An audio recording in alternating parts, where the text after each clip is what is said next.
I don't know if I'm okay. I don't see the light of day.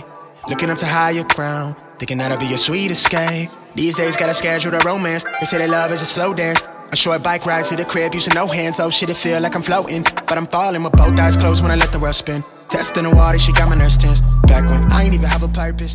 Well, for whatever reason, it is absolutely slammed here today at the Commerce Casino. I mean, when I say slammed, it is crazy. Again, just want to thank you guys for the continuous support and continuing to help this channel grow. I definitely want to mention to you guys that we're hosting our very first Las Vegas meetup game at the SAHARA property in Las Vegas, Nevada. It's going to be October 4th at 6 p.m. Pacific Standard Time. We have lovely folks like Happy Face Holdem, as well as Fish Poker, joining us in the action, co-hosting the event with us. Please come down if you guys want to hang out. We're going to be doing splash pots as per usual. We're going to be doing bomb pots, 1-3, no limit, 500 maximum buy-in. There's going to be giveaways as well as a ton of merch being handed out. So should be a wonderful time. And the other little perk is we're going to be shooting for our documentary. So if you're there, there's a chance that you can actually end up being on the documentary, which would be a ton of fun. If you guys haven't already, make sure to check out closetobrokeLA.com. We're dropping our merch, just dropped last video, and the merch is outstanding. It's yeah, it's great. Well, I'll see you guys soon. Take care. Well, before we hop into today's video, I just wanted to quickly announce the 4 giveaway winners. As you guys can see here on your screen, shout out to Brandon T, John, Joe Monty, and Gurab. Again, I appreciate you guys all entering. That'll be $100 for Brandon and $50 for the rest of the contestants. So you may be asking yourself, hey man, you know, I missed out on this giveaway. When's the next one? Great question. Right now. In honor of me finally getting monetized once again, I want to do something fun and I want to give back immediately. And this is how we're going to do it. On this video, over the next week, from the day of its posting, I'm going to give away all of the monetized earned money on this video. Half of it will be going to one of you lucky subscribers, and the other half will be going to one of these 3 charities that is going to be chosen by you guys, the community. To enter the giveaway, all you have to do is like the video, subscribe, let's hit that 10K subscribers goal. And lastly, the most important thing, drop a comment on which one of these 3 charities you guys would like to support. If you guys are interested at all to follow up and see more about the charities that I've posted, I'll leave a link in the description letting you guys know which ones I've chosen and why. Good luck to everyone. Anyways, guys, enjoy the video. I get put in one of the craziest spots I think I've had to date on the vlog, and one of the toughest river decisions to date. Anyways, enjoy the video. Thanks again. I don't know what this is, yeah, but it feel like it's real, baby. I don't wanna pretend, no. I just wanna come clear, wanna see you again. Well, that's a long enough intro to burden you all with, but we are here and we look down at King Jack offsuit before I can even get my chips. I'm gonna go ahead and make a call against an early position raise at $35. The player to my direct left makes a call, and we are going 3 ways to the flop. The flop comes 10-4-4 with 2 diamonds. We do hold a diamond in our hand, and the action actually checks through. The turn comes a queen of hearts, and the villain actually leads here for $60. We're trying to build a range as to what he can possibly have, and I think the best case scenario he probably has is ace queen, and it's very credible to be in his range. Considering he checked the flop, he has some sort of either trap or an ace high hand that wants to get the showdown, that has some kind of value and doesn't want to blow a pot out of position. All that being said, I think my hand would play better as a raise here, and I hold the position in the hand. So with all that being said, I want to turn my hand into a bluff, as a semi-bluff to be exact, and raise to $200. Gets back over to the initial raiser, and after a little bit of thinking, he decides to make the call. The river comes a 6 of spades, which is pretty awful. Obviously, it doesn't improve us in any way whatsoever, but it's even more frustrating when the opponent decides to lead this river for $300. Considering how weird the hands played out, I'm not exactly sure what he can possibly have, but I wouldn't be surprised if he had a hand like king queen or queen jack or ace queen. Unfortunate situation, and it's even more unlucky when we cannot get the first hand to go in our favor. In this next hand, we look down at 7-5 of clubs here in late position. I'm going to go ahead and raise it to $35. I only bring this hand up in the vlog because there's a couple of key factors that I want to touch on. That's range and position. When you learn how to perfect these two things, they can be really, really powerful weapons in your arsenal to becoming a very skilled poker player. I get a call from the button as well as the small blind. We're off to a flop that comes Ace, Jack, 10, Rainbow. Great board for my range. And I'm going to go ahead and c-bet my entire range, meaning my good and my bad hands here almost 100% of the time. And I don't have to go for a larger sizing. I'm going to only bet $40 as you can see here, which is about 30% of the pot. And I get a call from the small blind. The small blind's not going to have a ton of really strong hands in these range. I'm expecting one pair, middling pairs, and even bottom pairs to be peeling here. The turn comes a deuce of diamonds. So when he checks to me, it's time to crank up the pressure once again.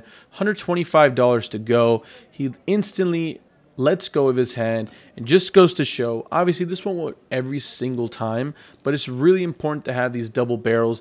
Even with the hand as weak as 7-5, I'm playing my range not so much as my hand here. And that's your goal. You want to play your range better as opposed to your given hand. And that's what makes you a stronger player, in my opinion. I could be wrong. I'm a fish as well. And if you guys don't mind clicking the like button, it goes such a long way in helping our community grow. Subscribe if you're new as well. Thank you guys as always. Well, this next hand is easily my favorite played hand to this date on the vlog. Under the gun limps, and we look down at Ace Queen of Hearts here. We're going to go ahead and isolate him by making it $65 to go. I'm adjusting my opening size due to how frequently the player is limping and calling. So we're going to have to make him pay for this move that he's making. Surprisingly, I get a call from the button who is in position. And the limper actually folds. The flop comes King 3-3 Rainbow. And in this situation, I decide to c-bet considering I do have that one heart that is on the flop giving us a backdoor, as well as a backdoor straight draw and one over. So I'm going to go ahead and bet $80 here. When it gets over to the button, he decides to make the call. The turn comes a 6 of spades and the action checks through here.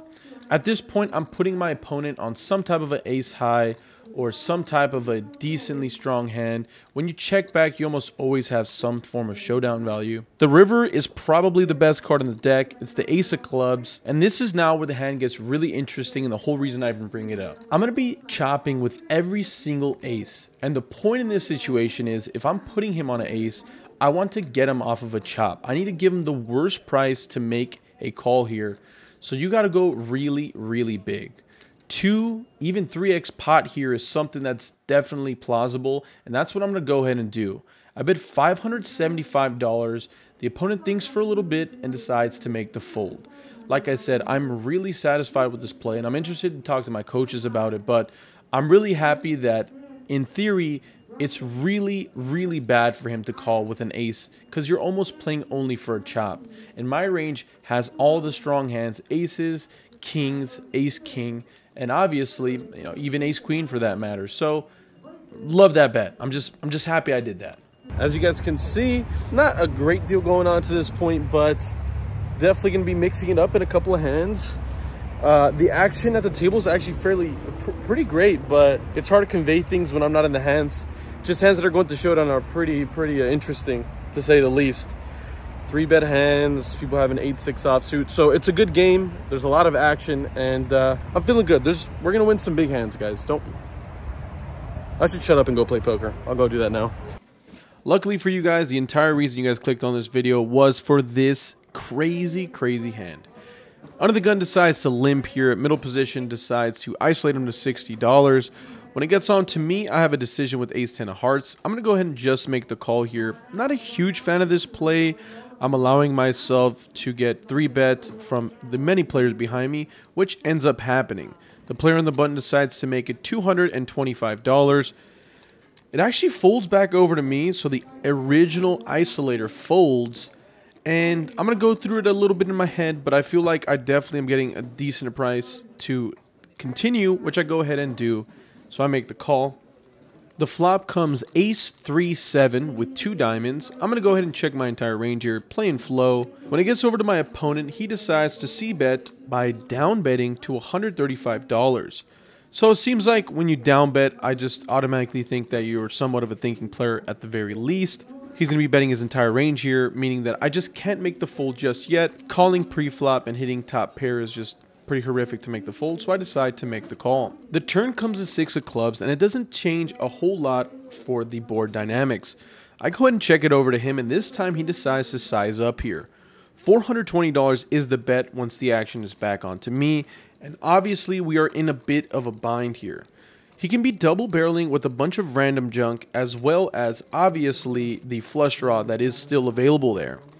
With all that being said, I still think it's a little too nitty to make the fold, but it's definitely not by any means wrong to make the fold, but I do end up making the call.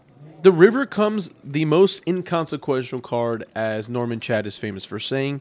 It's the deuce, and this changes absolutely nothing. Once I check it over to him again, he decides to bet all in. At this point, I'm a little confused. If I'm being totally honest with you, I felt like possibly if a diamond came, I would consider bluffing the river by jamming and turning my top pair into a bluff. But when the board bricks out like it does, I'm in a little bit of a tough situation. I now have what is obviously just a bluff catcher in this situation. It is top pair, but I can't beat any of his value hands. There's no hand that he's going to be going for value that I'm beating. So when that's the case, we have to put on our hero cape and see if we can make a big call. I'm deep within the blender here, and all this is going in my mind when out of the corner of my eye, I catch a live tail.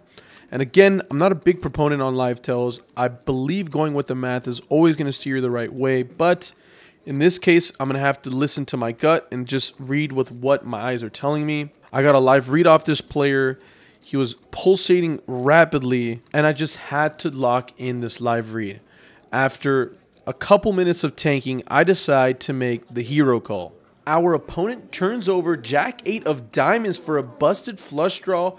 What a series of events. I'm so happy. I'm over the moon. What an incredible hand. Huge pot coming our way after making a huge hero call. Let's go! I am not overreacting when I say that my table is unbelievably passive, and there's only a couple players taking advantage of that. The player to my right being one of them. He has isolated every single time one of these action players have limped an early position. And this time, I look down at pocket queens, and it's my turn to 3-bet the isolator. He made it $65, so I want to make it a little larger here because there's 2 early position limpers. I make it $265 to go in position. Unfortunately, the player does get away from his hand pretty quickly, so we just happen to catch his hand in the cookie jar this time around. The same player in the previous hand is on the button. It folds over to him, and he decides to open at $30. We look down at ace-6 of clubs here, and we're going to be putting this in our defending small blind versus button range. It's a suited ace, can make the nut flush here, and I don't mind playing out of position against a player I feel like I have a pretty decent read on so far. The flop comes ace-jack 3 with 2 diamonds. Everybody checks over to the initial raiser, who decides to bet $30 once again. This is a pretty easy spot for us to just make the call, so we go ahead and do just that. The turn comes the deuce of diamonds, bringing in that front door flush draw, and the action actually checks through. The river is a pretty horrible card. It's the 8 of diamonds here. I go ahead and check, and the villain bets $120. This is where the hand gets kind of interesting, and I want to pause and just go over this very briefly. When you get on a river like this, I was initially thinking that I should just lead bluff here, but then I thought pretty quickly that, you know what, my hand is a little too strong to just turn into a bluff, so why not check and see what happens when it gets to him. With the sizing that he chose to go with on the river, it felt to me that it was pretty indicative of either a bluff or kind of like a middling diamond. And I thought that if I could raise here possibly, that I can get at least an inferior diamond to fold, and obviously I'll get snapped off by any really decent diamonds. There's not a ton of really good diamonds in his range. I think that he would continue to bet in position when the turn card comes a diamond, even if he's just drawing in that point. So with all that being said, I decide to raise it up here. $350 to go, to which our opponent instantly folds. Looking back on it, I don't know if I love my raise there on the river, mostly because if we're bluffing with top pairs, what hands are we just calling with? Rounding out our session with another fun hand, early position player decides to limp, and I look down at Queen 8 of spades and I isolate to $55. Small blind OMC decides to make the call, and so does the early position limper. The flop comes 8-5 deuce, which is unbelievably favorable for our exact holding.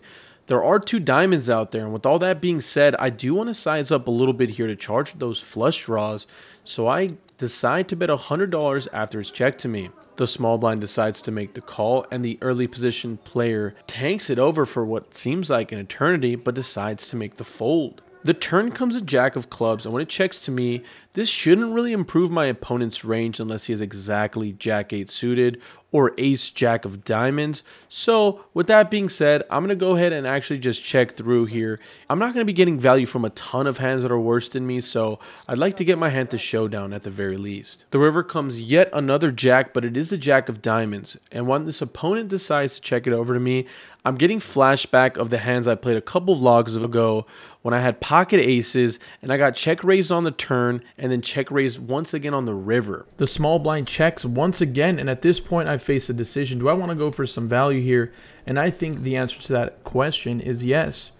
We're targeting his value hands like King 10, King Jack, King Queen. So after some time, I decide to bet $185 here. A great deal of time goes by before our opponent decides to raise once again, the double check raise on the turn and the river. This is not a great card to bet on considering the flush gets there as well as it pairs the board. So with all that being in mind and considering I am feeling like deja vu, I decide to check it back here and play a little cautious even though I'm the king of going for thin value. The opponent rolls over King 5 of clubs, was not expecting that from OMC, and we do take it down with Queen 8 of spades.